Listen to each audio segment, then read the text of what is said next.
삼성전자 주력 사업인 반도체 분야의 지난해 4분기 영업이익이 97% 급감했습니다. 삼성전자는 올해 설비 투자가 지난해와 유사한 수준이 될 것이라고 밝혀 인위적인 감산은 없을 것이라는 점을 다시 한번 확인했습니다. 국제통화기금 IMF가 올해 전 세계 경제 성장률 전망치를 소폭 올렸지만 한국 성장률은 1.7%로 낮춰 잡았습니다. 정부는 국내외 위험 요소가 경제에 미치는 부담을 줄이기 위해 선제적인 대응에 나설 방침입니다. 작년 말 미분양 아파트가 7만 호에 육박하며 9년 4개월 만에 최고치를 기록했습니다. 건설업계는 정부의 미분양 주택 매입을 요청하고 있지만 원희룡 국토부 장관은 거래 규제를 풀어 미분양을 해소하겠다는 입장입니다.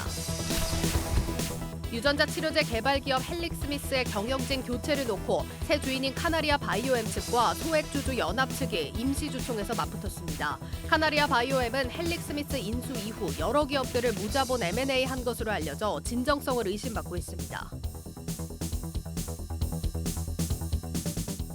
미 연준의 금리 결정을 이틀 앞두고 요즘 외환 딜러들 고민이 깊다고 합니다. 연준이 긴축 속도 조절에 나선다면 위험 선호, 환율 하락으로 이어질 텐데 반대로 연준이 최종 금리 유지하겠다, 금리 인상 계속하겠다 이런 발언이 나올 경우에는 환율이 정반대로 튀기 때문이랍니다. 이런 고민에 빠진 건 외환 딜러들만이 아니었던 모양입니다. 우리 증시와 환율 모두 이런 내적 갈등이 여실히 드러난 하루였습니다. 홍원표 기자와 진단합니다. 홍 기자, 오늘 환율 반등을 했습니다. 1230원대로 다시 올라섰고 증시는 또 혼조세를 보였고 말이죠. 외국인들이 지금 7거래일 만인가요? 다시 이제 매도세로 그렇습니다. 강하게 좀 돌아선 그런 모습이었고 외국인들이 올 들어서 가장 많이 사들였던 삼성전자가 역시 또 크게 많이 빠진 것 같기도 하고요. 그 외에도 삼성전자 오늘 또 어닝 쇼크 이슈도 있었잖아요. 그렇습니다. 우리 시장 삼성전자의 어닝쇼크 소식에 코스피 지수가 하락했습니다. 삼성전자가 지난해 4분기 영업이익 4조 3천억 원을 기록했는데 증권가 예상인 5조 원에 한참 못 미쳤기 때문입니다. 네. 또 반도체 부분에서 2천억 원의 이익을 얻는 데 그쳤는데요. 바닥을 찍고 오르던 삼성전자가 오늘만 3.63% 하락하면서 6만 1,000원의 장을 마쳤고 하이닉스도 2%대 하락했습니다.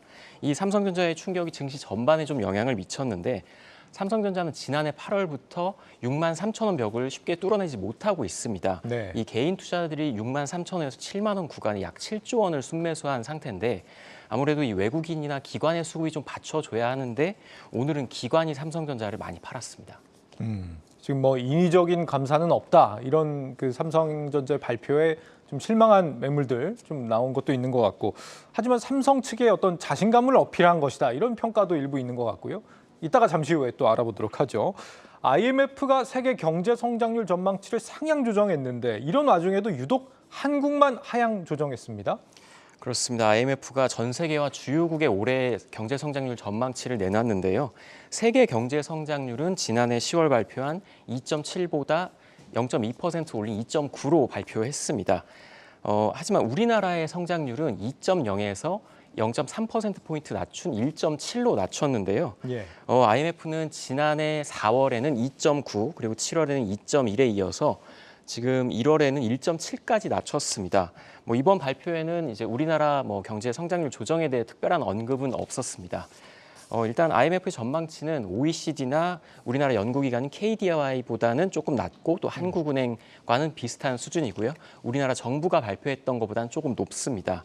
그리고 내년 2024년 경제 성장률도 기존 2.7에서 2.6으로 좀 낮췄고요. IMF가 미국의 성장률은 1.0에서 1.4, 또 중국은 4.4에서 5.2로 대폭 올렸는데 우리나라만 좀 이렇게 낮춘 점이 좀 많이 아쉬운 부분이고요. 예. 다만 IMF는 이 중국의 코로나19 확산이나 러시아 우크라이나 전쟁의 장기화 또 미중 무역 분쟁 같은 이런 이슈들이 전 세계 경제에는 여전히 위험 요소다 이렇게 이야기했습니다. 예. 수출로 먹고 사는 한국인데 세계 경제가 좋아진다는데 예상보다 우리는 오히려 떨어진다. 이게 선뜻 이해는 안 가는 부분이거든요. 지금 IMF가 세계 경제 하방 위험이다 이렇게 내걸고 있는 게 네 가지가 있습니다. 올해 중국 리스크, 인플레이션, 부채 그리고 경제 분절화. 안타깝게도 우리는 이 네 가지가 모두 다 해당이 되는 것 같습니다. 특히 이제 경제 분절화. 우리나라 이제 무역 적자, 지금 반도체가 대표적이죠. 이런 부분은 사실 기업들이 해결 못합니다. 외교가 지금 뭐 하고 있나 이런 생각도 듭니다. 그나마 지금 자본시장에 대한 노력은 정부가 좀 기울이는 게 있는 것 같습니다. 파생상품 거래 시간 15분 앞당긴다. 이거 무슨 의미입니까? 네, 오늘 한국거래소가 이 우리 증시를 한 단계 도약하기 위한 방안을 내놨는데요. 거기에 나온 이제 첫 번째 내용이 바로 이 파생 상품 시장의 개장 시각을 15분 앞당긴다는 이야기입니다. 지금 해외 주식시장은 대부분 개장 전에 파생 시장이 개장을 하는데 이렇게 되면 그 주식시장 개장 전에 하게 되면 좀 변동성이 완화되는 경우가 있습니다. 네. 그래서 우리나라도 이 글로벌 스탠다드에 맞게 파생 시장을 조금 앞당겨 개장을 해서 간밤 발생한 이슈에 따른 어떤 시가의 변동성을 완화하겠다 이런 내용을 담았고요. 또 배당 제도도 좀 변경하기로 했습니다. 지금은 배당을 받으려면 먼저 주식을 사고 나중에 배당 금액을 알게 되는데 네. 앞으로는 배당금 규모를 먼저 확인하고 살 수 있게 이렇게 추진한다는 방침이고요. 또 지금 IPO 공모주의 상장일 주가도 현재 따상 같은 경우는 최대 260%인데 이거를 최대 400%까지 늘리겠다 이런 이야기를 했습니다. 따상 이후에 매매가 지금 중단되면 이 균형 가격을 발견하기 어렵기 때문에 이걸 좀 확대하겠다 이런 내용입니다. 그렇군요. 종목 중에서는 오늘 조선주가 급등을 했습니다. 뭐 그간 좀 부진했던 것 같은데 오른 배경 어떻게 됩니까? 네, 조선주에 대한 일단 긍정적인 전망이 좀 나왔습니다. 조선주의 강세는 장기적으로 실적이 좋아질 거다 이런 예상 때문인데요. 오늘 삼성중공업은 10% 이상 올랐고 대우조선해양도 5%대 강세를 나타냈습니다. 일단 증권가에서 삼성중공업에 대해 굉장히 긍정적인 리포트를 내놨는데 지난해 신규 수주가 94억 달러로 목표인 88억 달러로 웃돌았다 이런 이야기입니다. 또 지난해까지는 영업 적자가 이제 지속되겠지만 올해는 흑자 전환에 성공할 거다. 올해 매출 예상치는 8조 원, 또 영업이익은 2천억 원으로 분석한다 이렇게 이야기를 했고요. 내년 이후에도 조선업 쪽은 계속 유의미한 실적 성장이 예상된다 이런 분석을 내놨습니다. 네. 끝으로 내일은 어떤 일정이 준비되어 있습니까? 네, 내일은 오전에 SK 하이닉스의 실적이 나옵니다. 오늘 삼성전자의 실적이 나오고 주가가 굉장히 많이 요동을 쳤는데 예. 내일 일단 하이닉스의 실적을 좀 지켜봐야겠습니다. 증권가에서는 4분기에 1조 원 정도의 영업 적자가 예상된다 이렇게 이야기하고 있고요. 네. 또 삼성물산의 실적도 나오고 1월 수출입 동향도 나올 예정입니다. 그리고 내일 이제 현지 시간으로 31일과 1일, 우리 시간으로는 1일에서 2일 새벽인데 FOMC가 이제 열릴 예정인데 기준금리 인상 폭은 2일 모레 새벽에 나올 예정이고요. 우리 한경 글로벌 마켓에서 이 목요일 새벽에 FOMC 결과와 또 파월 의장의 기자회견을 생방송으로 보내드릴 예정입니다. 예. 무역 적자도 내일 나오는군요. 증시 프리즘 홍원표 기자였습니다.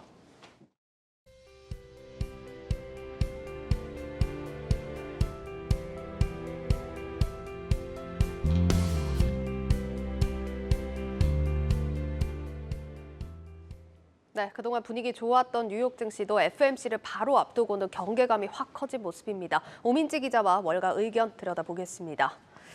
오 기자, 사실 아무리 괜찮은 것처럼 보였어도 FOMC 앞두고는 경계감이 너무 커진 모습입니다. 월가에서 경고 메시지가 쏟아지고 있다고요. 네, 맞습니다. 이 FOMC를 앞두고 시장에서는 사실 올해 들어서 이어졌던 상승 랠리에 대해서 차익을 실현하는 모습이 좀 두드러졌습니다. 네. 나스닥이 2% 가까이 빠졌고요. S&P 500도 1% 넘게 하락 마감하면서 FOMC에 대한 경계감이 한층 커졌습니다. 프린서플 애셋 매니지먼트는요. 시장이 2주간 강한 랠리를 보였지만 FOMC가 다가올수록 시장이 좀 신중한 모습이라고 설명했습니다. 또 나스닥이 큰 폭을 보인 만큼 기술주를 중심으로 하락세가 뚜렷했는데요. 지난주 인텔이 부진한 실적을 낸 여파로 이번 주 실적 발표를 앞둔 이 빅테크 기업들이 좀 하락세가 줄줄이 있었습니다. 애플이 2.01% 빠졌고요. 알파벳도 2.45%, AMD가 3.91%로 4% 가까이 빠졌습니다. 예. 엔비디아 역시도 5.91% 빠지면서 6% 가까이 낙폭을 키웠습니다. 네, 여기에 더해서 반도체주들 같은 경우는 바이든 행정부가 미국 반도체 기업들과 중국 화웨이와의 거래를 전면 금지하는 방안을 검토하고 있다. 이런 소식도 전해지면서 반도체주들 하방 압력 요인으로 크게 또 작용을 했습니다. 지금 보면 FOMC 경계감에 기술주 압박이 더해져서 오늘 시장 낙폭이 이랬다라는 건데 사실 최근에 FOMC 경계감이 좀 사라진 분석들이 많이 나왔고 시장 반응도 그랬다 보니까 오늘 흐름이 좀 당황스러운 분들도 많으신 것 같아요. 네, 맞습니다. 좀 의외의 반응이다라고 생각하시는 분들도 계실 텐데요. 예. 사실 말씀하신 것처럼 기존에는 이 인플레이션이 잡힐 것으로 시장이 기대하면서 연준도 금리 인상에 브레이크를 걸 것으로 봤습니다. 그럼에도 불구하고 시장이 염려하고 있는 거는요. 파월 의장이 과거에 해왔던 매파적인 발언도 있고요. 네. 또 증시가 그동안 너무 들떠 있었기 때문인데요. 1월에 증시가 랠리를 보이면서 뜨거워졌고요. 파월이 이제는 시장에 제동을 걸지 않겠냐 이런 관측이 나오는 겁니다. 월가에서도 파월이 증시에 찬물을 부을 것이다 라는 전망을 속속 내놓고 있습니다. 뱅크 오브 아메리카는 파월은 이미 뜨거운 시장에 기름을 더 붓고 싶지는 않을 것이다 라면서 이번 회의에서 매파적인 메시지를 내놓을 것으로 봤습니다. 또 US뱅크의 선임 투자 전략가도요.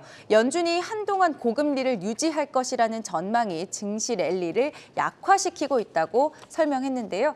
그러면서 시장의 피봇, 즉 통화정책 전환 기대와는 달리 연준이 당분간은 긴축을 유지하겠다는 입장을 재차 강조할 것이라고 덧붙였습니다. 그러니까 연준이 이번에 매파 행보를 더 이어간다는 건 사실 금리 인상 폭에 대해서는 어느 정도 기정사실화된 부분이 있기 때문에 이 부분 말하는 건 아닐 것 같고 정확히는 어떤 의미로 좀 해석을 해야 될까요? 네, 말씀하신 것처럼 이번에 큰 폭으로 금리를 인상하지는 않을 것으로 보입니다. 네. 대신에 금리 인하에 대한 기대감을 낮추는 방향으로 나올 가능성이 높습니다.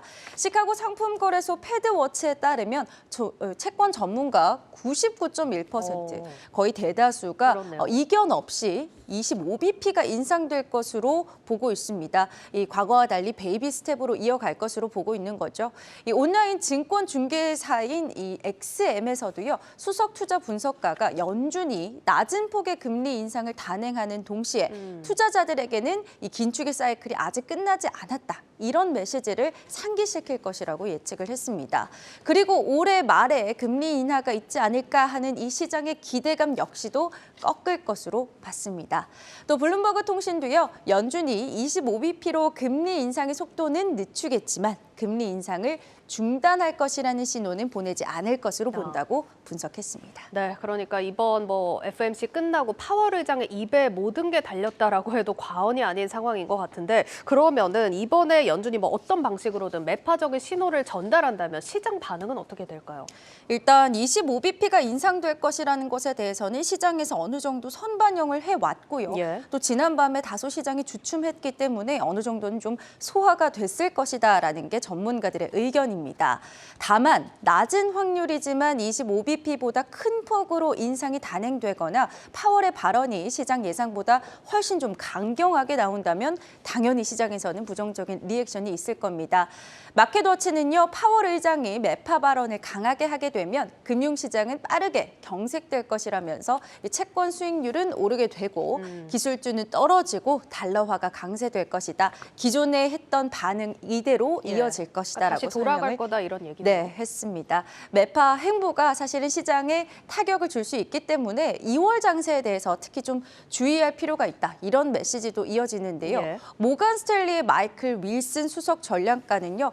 연준과 싸우지 말라는 이 투자의 기본 원칙을 지금 현재 투자자들은 잊은 것 같다라고 발언을 했습니다. 그러면서 다가오는 FOMC에서는 이를 상기시키게 될 것이라고 경고의 메시지를 던졌습니다. 네, 그런데 사실 이제 연준도 시장도 가장 중요하게 보는 건 결국은 인플레이션입니다. 결국은 이걸 잡기 위해서 이 모든 과정이 진행이 되는 건데 네. 사실 요즘 월가 분석을 보면은 최근에 인플레이션이 어느 정도 잡혔다 이런 분석도 많았습니다. 그런데 아직 좀 낙관하긴 이른 걸까요? 네, 여전히 설왕설래가 있다라고 말할 수 있겠습니다. 인플레이션이 최근에 둔화되는 움직임을 보여준 건 사실입니다. 다만 단정 짓기에는 시기상조다라는 의견도 많은데요. 이 크리스토퍼 윌러 연준 이사는요. 최근에 이 낙관적인 데이터는 사실상 속임수다라고까지 이야기를 했습니다. 여기에 빠지면 안 된다고 경고하면서 금리 인상을 중단하기 위해서는 최소 6개월치의 증거는 좀 확인할 필요가 있겠다고 예. 발언을 했습니다. 아직은 인플레이션이 잡혔는지 확답할 수 없다라는 거죠. 또 증시가 최근처럼 랠리를 보이는 등 들뜨게 되면 자산 시장이 완화되면서 인플레이션이 다시 튀어오를 수도 있다는 점 역시 연준이 신경 쓰고 있는 부분일 겁니다. 투자은행인 브린 캐피털은요, 개인 소비 지출인 PCE의 이 가격 지수를 봤을 때 연준의 통화 정책이 현재까지 목표까지는 여전히 달성하지 못한 상황이라고 분석했습니다. 그러면서 통화 정책을 섣불리 완화했던 과거 1970년대의 실수를 되풀이하지는 않을 것으로 보인다라고 설명을 했습니다. 네, 그러니까 의견을 보면은 인플레이션 관련해서는 낙관적인 데이터는 맞긴 맞다. 그렇지만 신중할 필요가 있고 들뜨지 마라가 좀 핵심인 것 같습니다. 그러면 여기에 좀 연장선에서 경기 침체 관련해서는 월가 시각이 좀 어떻습니까? 일단 경기 침체를 피할 수는 없을 것이다라는 거는 모두가 좀 공유하고 있는 의견입니다. 하지만 작년 말에 비해서는 그 시기가 조금은 미뤄지는 관측인데요. 올해 하반기로 미뤄질 것이라는 관측이 나오고 있습니다. 글로벌 투자은행인 파이퍼 샌들러는요, 올해 하반기부터 이 경기 침체가 가시화될 것으로 봤는데요. 상반기에는 영향을 좀 체감하기 어렵더라도 하반기에 오는 이 경기 침체 1970년대와 유사하게 최악의 위기와 비슷할 것이다 이렇게 전망을 했습니다. 또 HSBC의 수석 멀티자산 전략가도요, 올해 상반기는 컨센서스보다 좀 나은 성장을 보여줬다라면서 긍정적인 평가를 내놨습니다.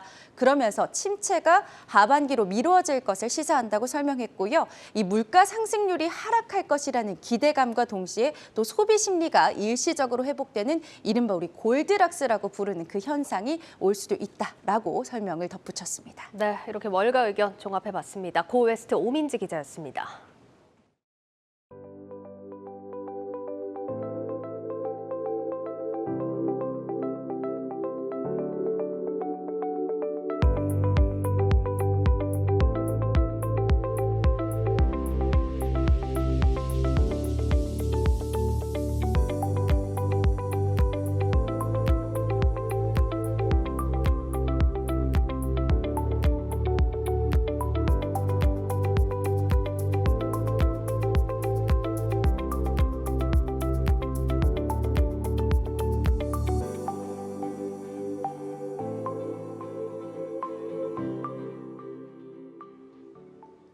유전자 치료제 기업 헬릭스미스, 한때 이 코스닥 시총 4조 원에 달했던 이 기업의 경영권이 사실상 50억 원에 넘어가면서 논란입니다. 특히 소액주주들은 새 주인 카나리아 바이오엠에 대해 문어발식 무자본 M&A 의혹을 제기하면서 반발하고 있습니다. IT바이오부 고영욱 기자와 자세히 알아봅니다.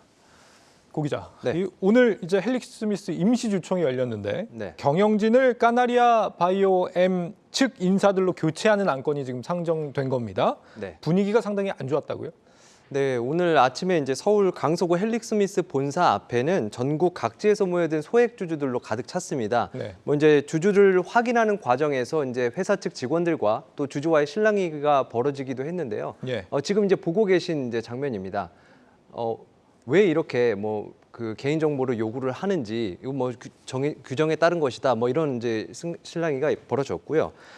또 이제 카나리아 바이오엠의 경영권을 넘기는 것에 대해서 불만을 성토하는 주주들도 있었습니다. 발언 한번 들어보시죠.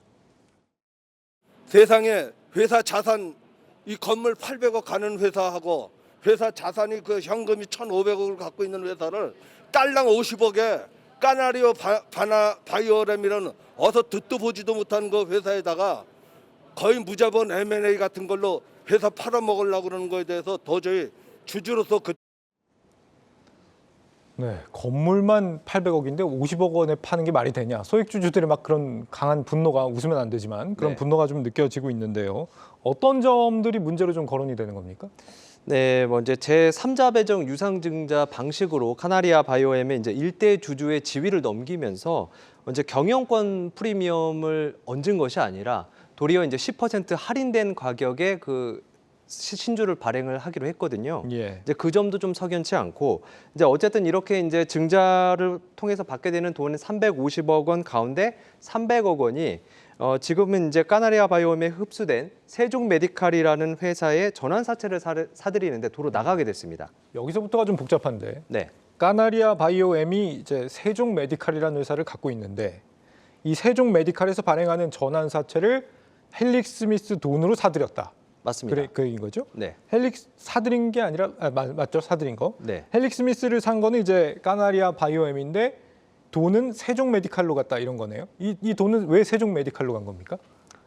세종메디칼이 그 카나리아 바이오엠으로부터 진 채무가 있는데 그거를 이제 헬릭스미스를 통해서 자금을 조달을 해가지고 그거는 이제 다시 갚은 그런 구조가 된 거죠. 그래서 결과적으로는 헬릭스미스에서 나온 돈이 카나리아 바이오엠으로 들어가는 거군요. 그렇죠. 처음에 어쨌든 이제 주머니는 카나리아 바이오엠에서 출발한 돈이기는 합니다만 이렇게 삼각형의 구조를 거치면서 결국은 다시 카나리아 바이오엠의 주머니로 네. 들어가게 되는 그런 약간 이런 겁니다. 복잡한 방식이 이제 무자본 M&A에서 보통은 이제 많이 쓰이는 방식이잖아요. 네. 내가 내 돈은 거의 안 들이고, 그러니까 보통 이제 빌린 돈을 활용해서 기업을 인수를 하는 네. 그런 방식을 많이 쓰는데, 실제 이 카나리아 바이오엠이 최근에 회사를 이런 방식으로 많이 인수를 했다면서요.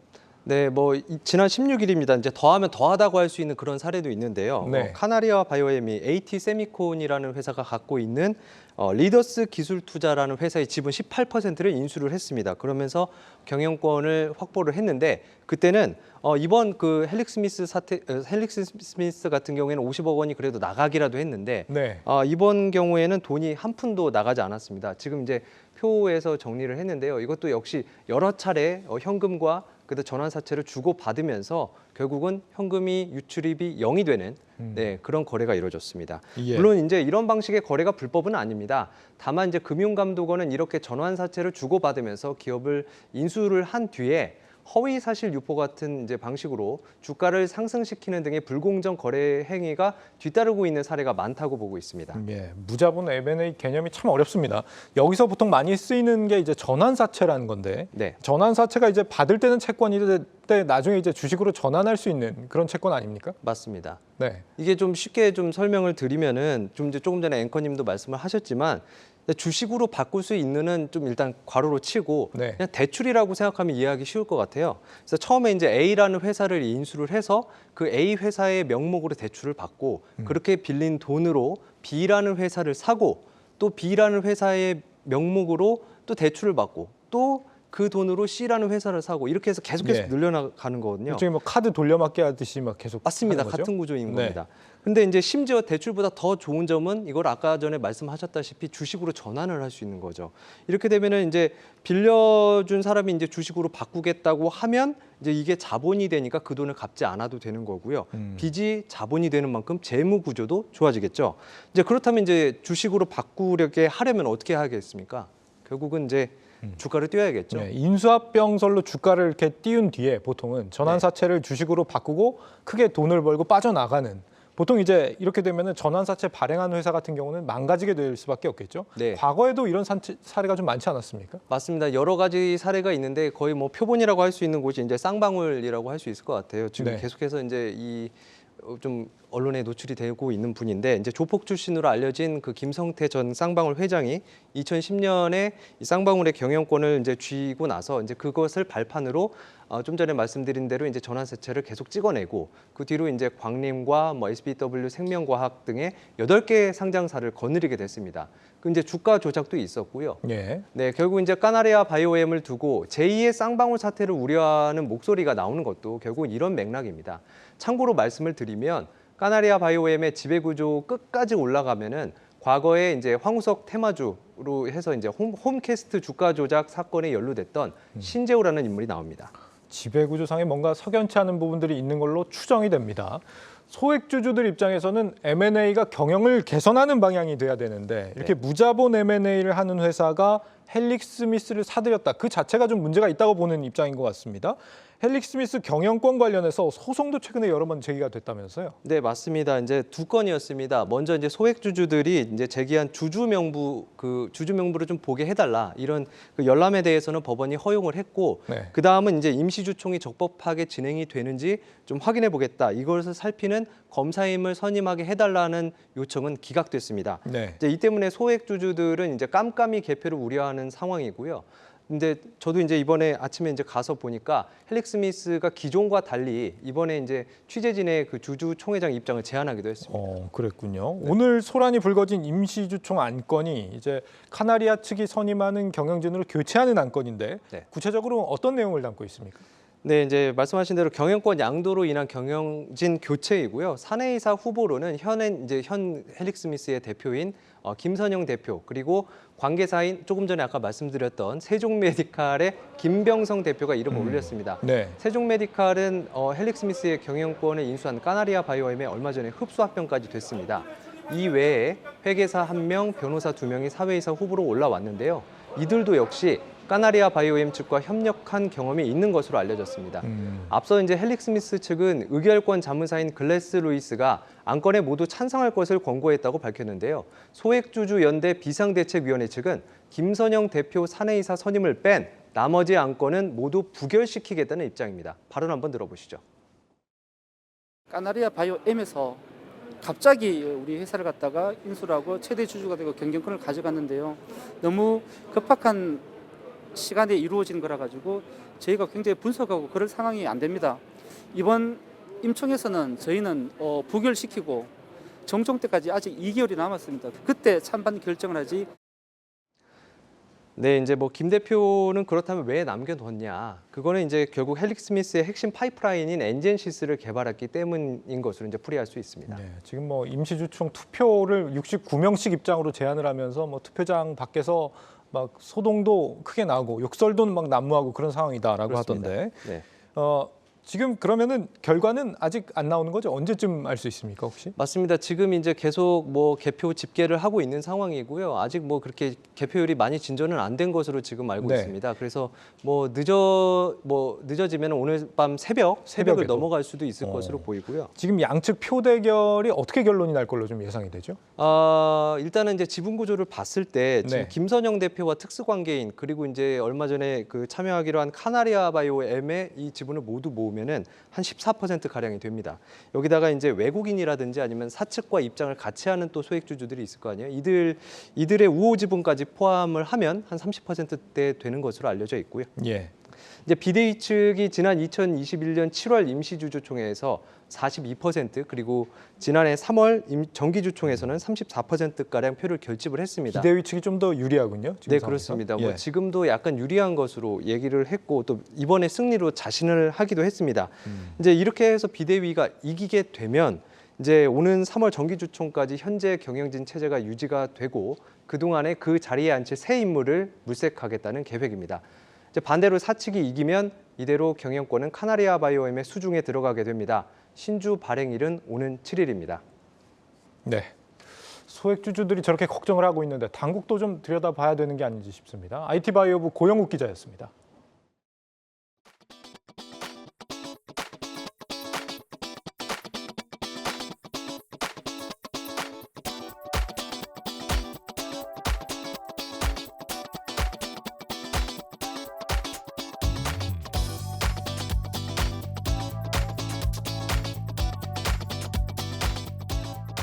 이기 정설로 133만 킬로리터의 저장 용량을 보유하게 되며 이를 통해 LNG 터미널 외연을 확장하고 LNG 밸류 체인을 강화할 뿐만 아니라 글로벌 에너지 공급망 위기 속 안정적인 LNG 공급으로 국가 에너지 안보에 기여하고자 합니다.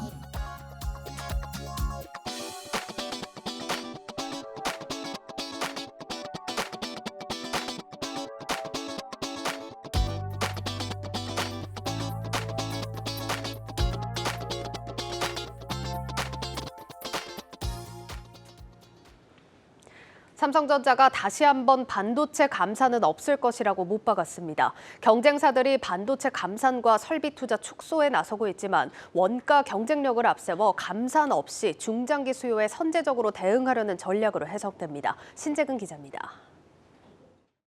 삼성전자의 지난해 4분기 반도체 부문 영업이익이 1년 전 같은 기간보다 97% 급감한 2,700억 원으로 집계됐습니다. 올해 1분기는 적자 가능성까지 제기되고 있습니다. 계속된 반도체 불황에도 삼성전자는 인위적으로 반도체 생산량을 줄이거나 투자를 축소하지 않겠다는 기존 방침을 재확인했습니다. 반도체 업황부진으로 이루어지고 있는 글로벌 메모리 업체들의 감산과 설비 투자 축소 흐름에 동참하지 않겠다는 겁니다. 시황 약세가 당장의 실적에는 우호적이지는 않지만 미래를 철저히 준비할 수 있는 좋은 기회라고 생각하고 있습니다. 올해 KPEX는 전년과 유사한 수준이 될 것입니다. 중장기 수요 대응을 위한 인프라 투자를 지속하여 풍부한 현금을 바탕으로 기존대로 투자를 진행하면서 재고 조정 뒤 찾아올 호황기에 대비하려는 전략으로 해석됩니다. 실제 삼성전자는 반도체 업황에 대해 하반기부터 수요가 회복되기 시작할 것으로 보고 있습니다. 올해 인텔이 공개한 DDR5 기반의 신규 서버용 CPU가 출시되면 삼성전자의 서버용 D램 수요가 늘어날 것으로 본 겁니다. 여기에 최근 뜨고 있는 대화형 인공지능 AI 챗GPT도 메모리 수요 증가로 이어질 것으로 예상했습니다. 하지만 업계에선 삼성전자의 감산 거부로 반도체 업황 회복이 지연될 수 있다고 우려합니다. 업황이 회복되려면 반도체 공급을 줄여 재고를 줄이는 것이 무엇보다 중요한데 삼성전자의 감산 동참 없이는 재고가 빠른 시일 내에 해소될 수 없기 때문입니다. 다만 삼성전자 측은 생산 라인 유지 보수를 강화하고 설비 재배치 등을 진행하겠다며 자연적 감산에 대해선 가능성을 열어뒀습니다. 한국경제TV 신재근입니다.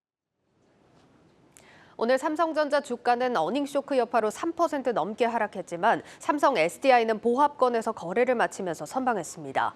이걸 보면 같은 대기업 계열사에 투자하더라도 두 기업에 분산 투자했다면 그 손실폭은 상대적으로 적었을 겁니다. 이렇게 우량한 삼성 계열사만 골라서 투자한 그룹주 펀드가 최근 지속된 약세장과 반등 국면에서 각각 시장보다 높은 성과를 낸 것으로 나타났습니다. 김종학 기자입니다.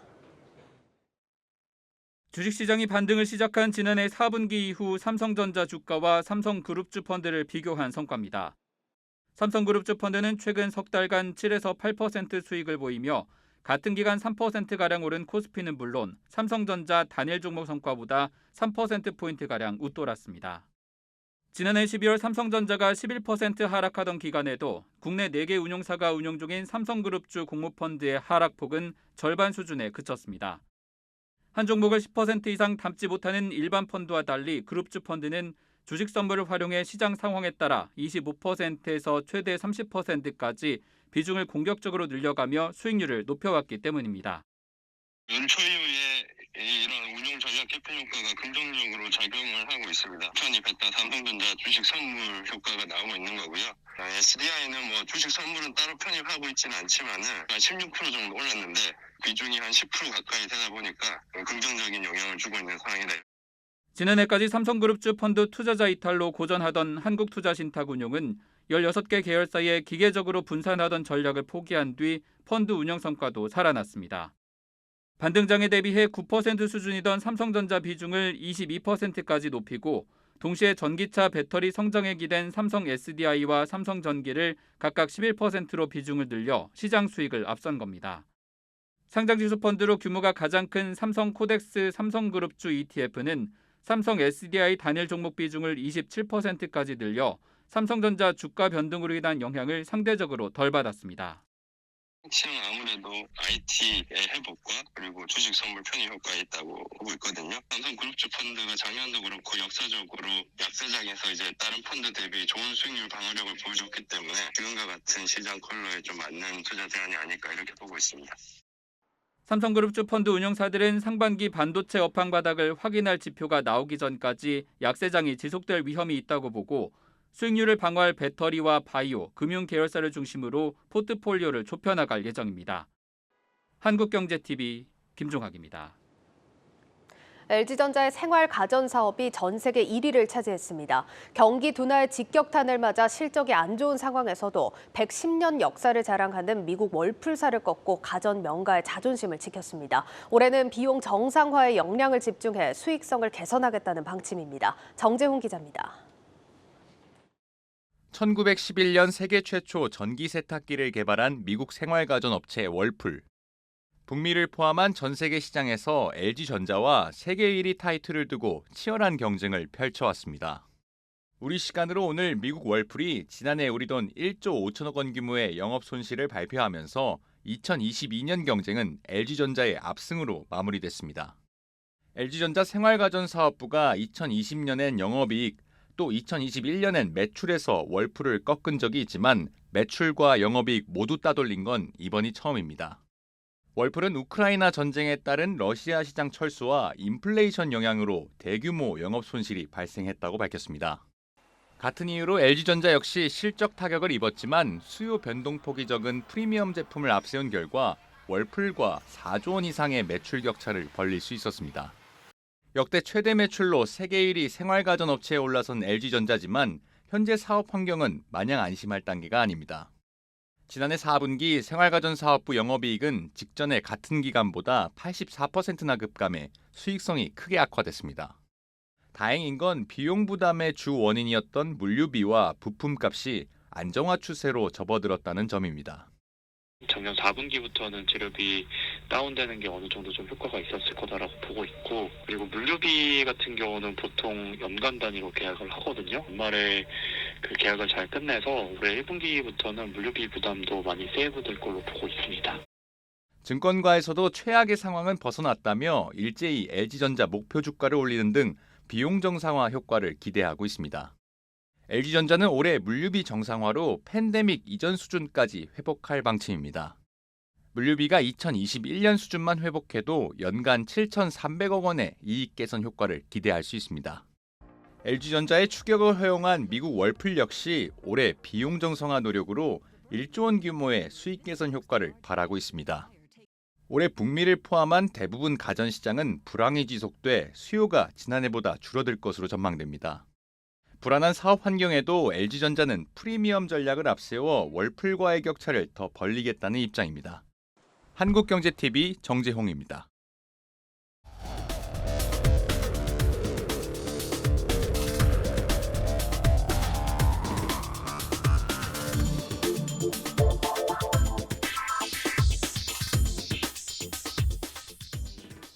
자신의 ETF 포트폴리오를 직접 구성하는 이른바 다이렉트 인덱싱이 떠오르고 있습니다.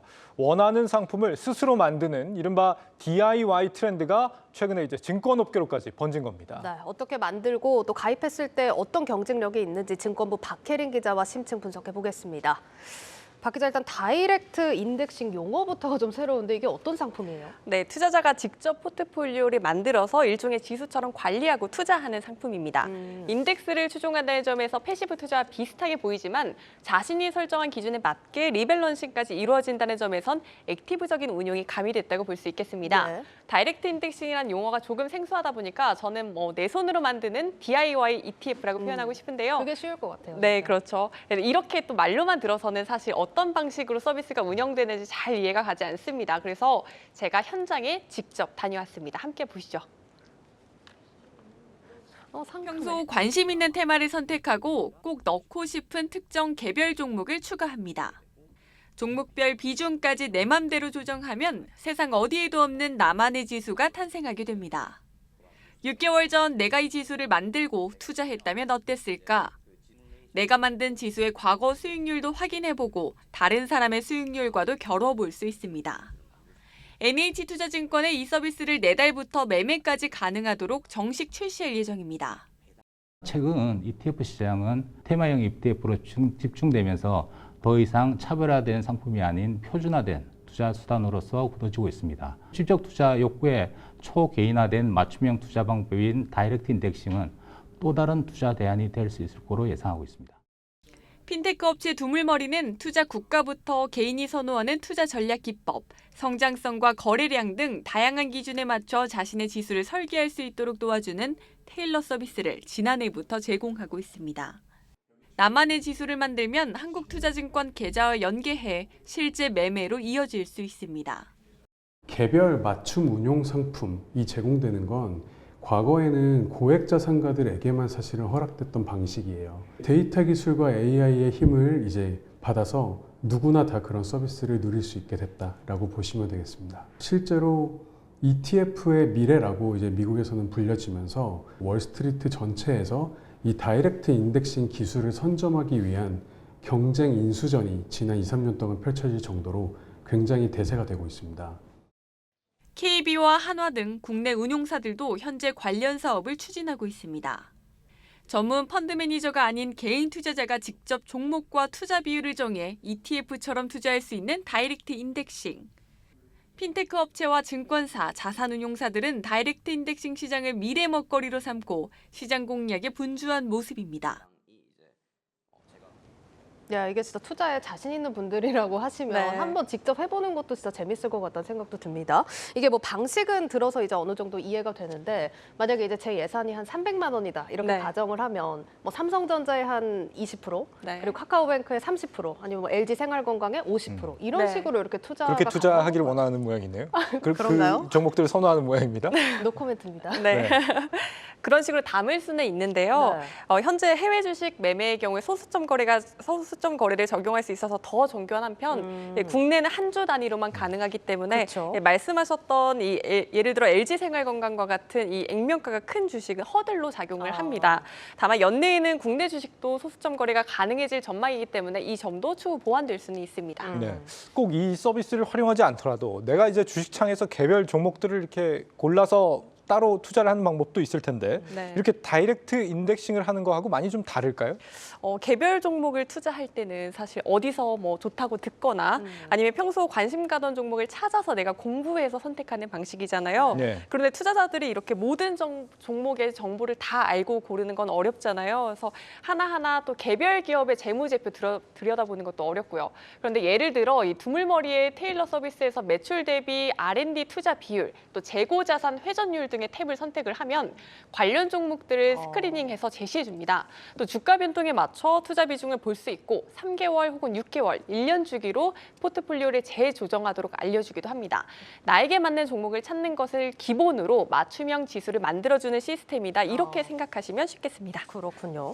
일단 우리 뭐 증권 업계는 이제 이렇게 시스템을 준비하는 단계인 걸로 보이는데 이게 해외에서는 이미 활발하게 운영이 되고 네, 있던데요. 맞습니다. 우리에게는 생소한 개념이지만 해외에서 이미 빠르게 성장하고 있습니다. 미국에서는 ETF의 미래라고까지도 불릴 정도인데요. 미국계 컨설팅 업체 올리버 와이머는 미국 내 다이렉트 인덱싱 시장 규모가 2020년 3,500억 달러에서 2025년에는 1조 5천억 달러까지 성장할 것이라고 내다보고 있습니다.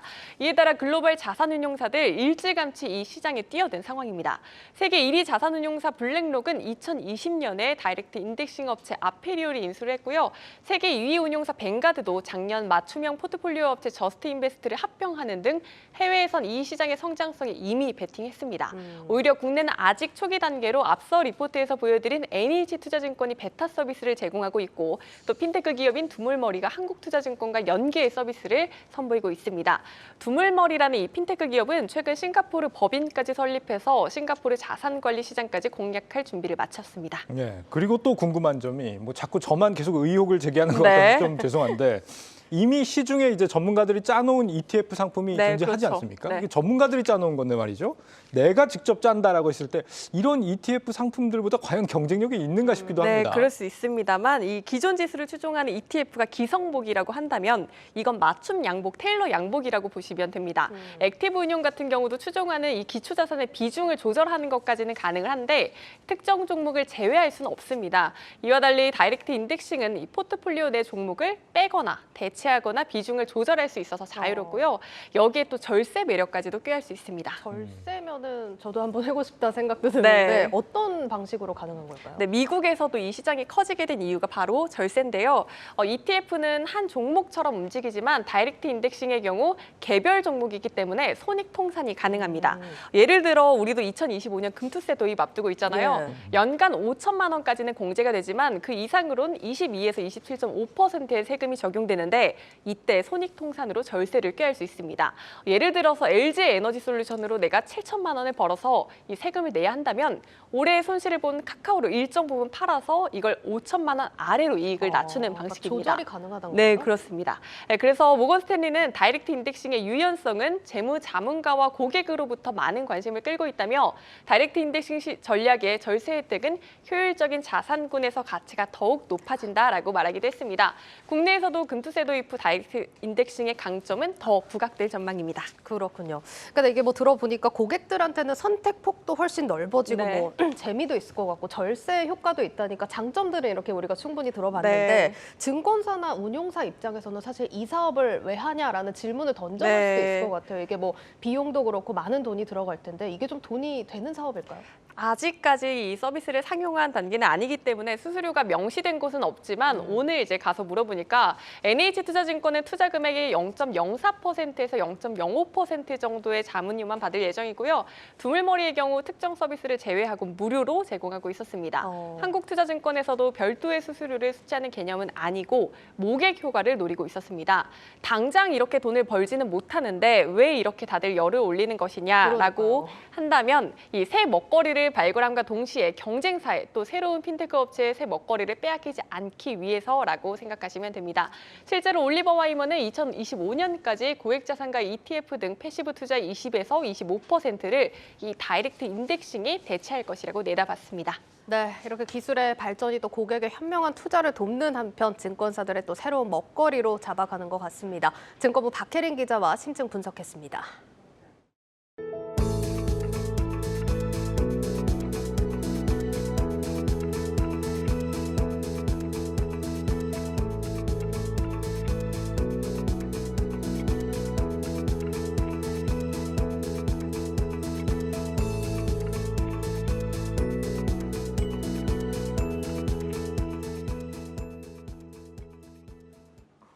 네, 국제통화기금 IMF를 비롯해서 국내외 주요 기관들이 올해 한국 경제 성장률 전망치를 잇따라 하향 조정하고 나섰습니다. 다만 정부는 오히려 최악의 국면을 지났다며 중국 리오프닝과 인플레이션 하락으로 안정을 되찾을 것이라는 전망을 내놨습니다. 이민재 기자입니다.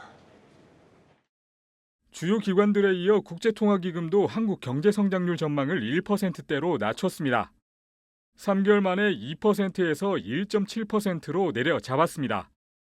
코로나19 확산과 부동산 부실에 따른 중국 경제 불안이 지속되고 에너지 가격 상승, 지정학적 리스크 등 경기 하방 요인이 여전하다는 점에서 경기 침체가 계속해서 이어질 수 있다는 긴장감이 더해지고 있습니다.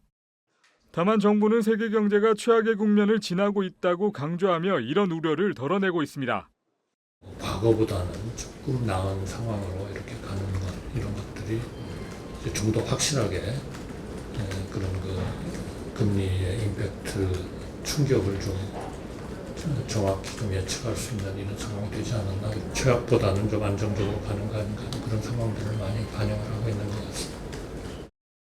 IMF 전망치가 기획재정부가 앞서 발표한 한국 경제 성장률 1.6%보다 높은 것 등이 대표적인 근거로 거론됩니다.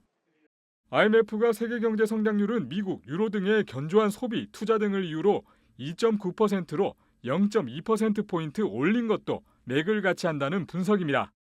세계 인플레이션이 올해 6.6%에서 내년 4.3%로 떨어질 것이란 IMF의 예측 역시 부각됩니다. 전 세계적으로 보면 아마 올해 상반기가 가장 어려울 것 같고 하반기는 좀 더 나아지고 내년도는 올해보다는 좀 나아지는 그런 경제 상황을 보일 거라고 전망을 했습니다. 중국의 코로나19 봉쇄 해제에 따른 리오프닝으로 세계 경기가 회복될 것이란 분석이 나오는 가운데 국내 경제가 경기 침체를 탈출하는 출구를 찾을 수 있을지 지켜봐야 할 대목입니다. 한국경제TV 이민재입니다. 이렇게 우리 경제가 상반기만 잘 버티면 회복 흐름을 보일 거라는 정부 견해와는 달리 민간 연구기관들은 하반기가 오히려 더 어렵다는 전망을 내놓고 있습니다. 고물가와 고금리, 수출 부진이 시차를 두고 우리 경제에 부담을 줄 거란 지적입니다. 이어서 전민정 기자입니다. 국내 경제 지표 곳곳에서 경기 둔화를 알리는 신호가 감지되고 있습니다. 일시적으로 반등했던 생산은 지난달 1.6% 줄어 32개월, 2년 8개월 만에 최대 하락폭을 나타냈습니다. 특히 제조업의 활력이 눈에 띄게 떨어졌습니다. 제조업체의 생산설비 이용도를 보여주는 평균 가동률은 29개월 만에 최저치로 떨어졌고 기업들의 설비 투자 역시 7%나 급감했습니다. 경기 전망이 어두운 데다 수출 부진의 재고가 쌓이면서 기업들이 공장 가동을 줄이고 투자까지 꺼리게 된 겁니다. 우리 경제는 지난해 전체로는 생산, 소비, 투자가 모두 늘면서 2년 연속 트리플 호황을 기록했습니다.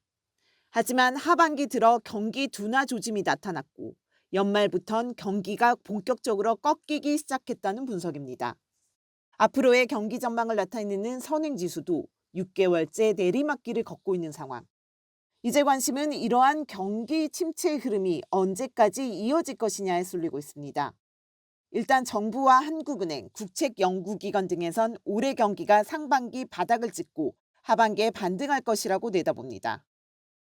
올해 상반기 우리 경제는 세계 경제 위축 등으로 매우 어려운 시기가 될 것으로 전망되고 있습니다만 하반기로 갈수록 세계 경제 및 반도체 업황 개선 등으로 우리 경제도 점차 회복 흐름을 보일 것으로 기대됩니다. 하지만 이러한 정부의 경기 낙관론에 대한 체감도는 낮습니다. 경기가 급속히 둔화되는 모습에 민간 기관들은 오히려 상반기보다 하반기 경제 성장률이 더 낮은 상고 하저 흐름을 예상하고 있습니다. 중국의 리오프닝 효과로 글로벌 경기가 반등하더라도 반도체 업황 부진에 한국 수출이 크게 늘지 않을 수 있는 데다 높아진 금리와 물가가 시차를 두고 소비를 더 억누를 수 있다는 판단에서입니다. 수출 부진 지속, 그리고 내수 민간 소비 회복세 둔화의 흐름이 계속해서 이어지는 가운데 그나마 정부의 재정 지출이 집중적으로 보이는 올해 상반기가 경기 회복세가 나을 가능성이 있고 정부 재정 지출의 여력이 위축되는 하반기부터는 경제 성장세가 보다 더 낮아질 수 있는 가능성이 보이는 것으로 보입니다. 한국경제TV 전민정입니다. 전국 미분양 주택이 7만 가구에 육박하면서 부동산 시장 경착륙 우려가 현실화되고 있습니다. 정부의 규제 완화에도 건설사들의 수익성 악화는 피하기 어려워 보입니다. 정원우 기자입니다.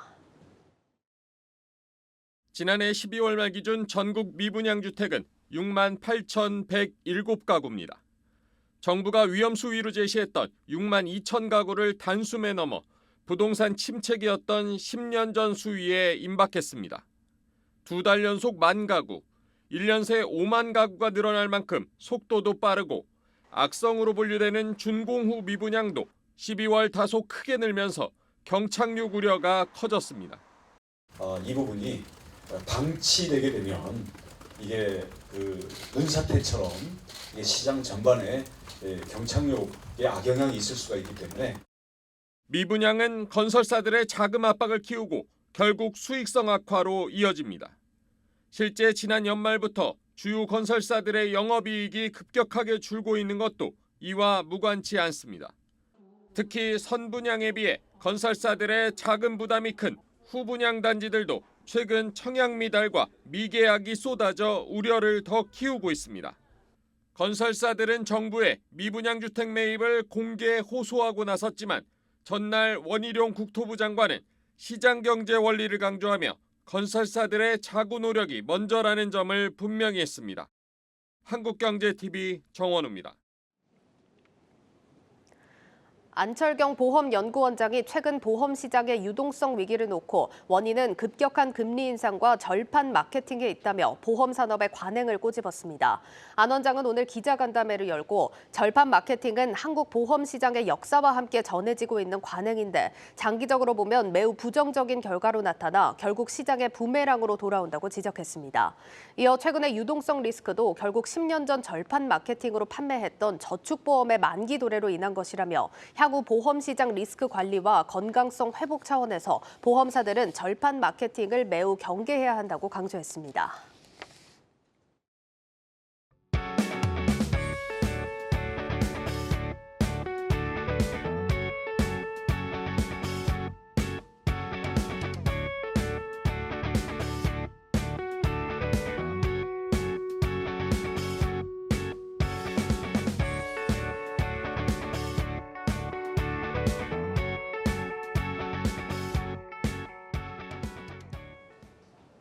뉴스 플러스를 마치겠습니다. 여러분 고맙습니다.